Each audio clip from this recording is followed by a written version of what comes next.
Hello everyone, this is Stephen from Ballyalbany and Glennon Presbyterian Churches. On Sunday the 5th of July, just last weekend, for the first time after 4 months, we were able to open up our doors to welcome our church family back to worship the Lord. It was wonderful to see people arriving in with a genuine delight in seeing one another in this fashion. All of the restrictions were put in place, social distancing was made sure that we followed. And it was wonderful just to have that time to be together. I want to thank all of the leaders and members of our churches who made it possible for us to gather on Sunday past.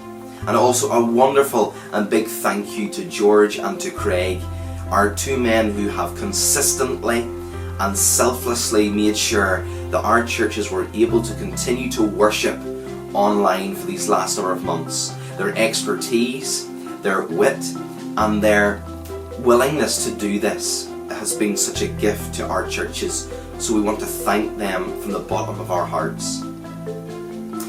It's been the new norm over these last number of months to worship from home, and maybe you've gotten used to by going to the sofa or even sitting in your bed with a cup of coffee to watch on. But now we are at a time where we get up on a Sunday, we get suitably dressed, and we make our way to our church buildings. We were able to do that to a certain degree on Sunday with a limited number. But as time goes on, there might be someone thinking to themselves, well, you know what? I worship God quite effectively from home, and I think I like it. Well, that was a temporary solution.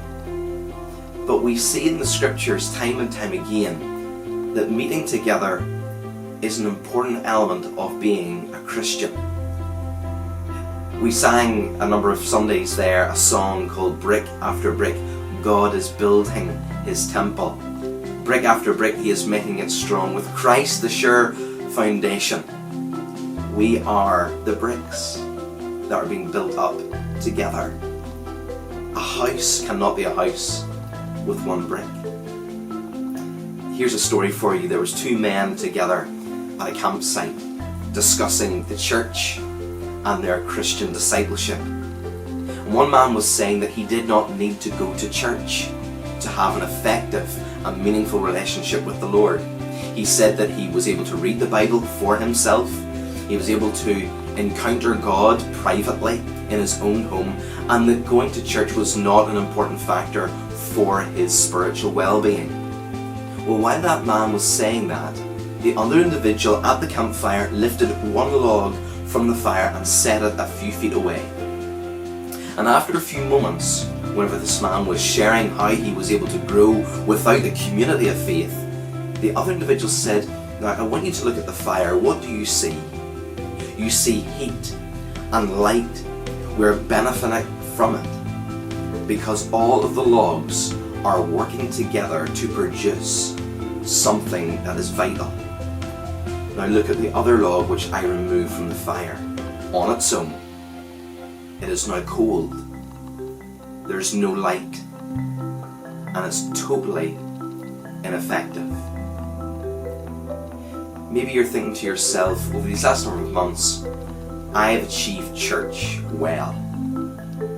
Everybody had to do that for a certain period of time. But can I speak directly to the family members of Ballyalbany and Glennon? Can I encourage you, as time goes on, that you make sure that you get back to the worshipping community of our churches? For those who are from different churches who've been watching on in our live stream, we hope you were blessed, but please look forward to going back to your fellowships if they worship the Lord Jesus and they take the Bible seriously. Or maybe you're a person who's never attended church, a person who has just stumbled across our live streams each weekend, and you have heard something that you want to know more about. Well, I would invite you warmly to come along. If you think you enjoyed the live stream, well, you're missing out on an important part of the church, and that's being together. And I warmly invite you to join us. Let's be a brick after brick being built together God bless.